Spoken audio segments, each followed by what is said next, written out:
Class 10 Bangla জ্ঞানচক্ষু। জ্ঞানচক্ষু গল্পে তখন নিজে একটা লিখেছে যে স্কুল জীবনে প্রথম দিনের অভিজ্ঞতা নিয়ে সেই লেখাটা সেটা ছোটো মেশোকেও দেখা যায়। ছোটো মেশোই বললো লেখাটা খুবই ভালো হয়েছে এবং তিনি সেটা পত্রিকার অফিসে ছাপিয়ে দেবেন। কিন্তু পত্রিকার অফিসে ছাপানোর পরে তখন দেখলো যে তার লেখাটা সম্পূর্ণ মেশো পাল্টে দিয়েছে এবং তার নিজস্ব কোনো প্রতিভা সেখানে প্রকাশিত হচ্ছে না। এই জন্য মেশো লেখা সব বসানো, শুধু তার নামকরণটি আছে। এতে তপনের মন ভেঙে চুরমার হয়ে যায়, তার চোখের করে জল আসে এবং তার জ্ঞানচক্ষু খুলে যায়।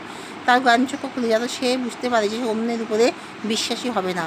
সে এবার থেকে নিজের স্বপ্ন নিজেই পূরণ করবে। নিজে যখন ভবিষ্যতে লিখবে তখন সে লেখা নিয়ে পত্রিকার অফিসে ছাপাবে এবং নিজেই সেই স্বপ্ন পূরণ করবে।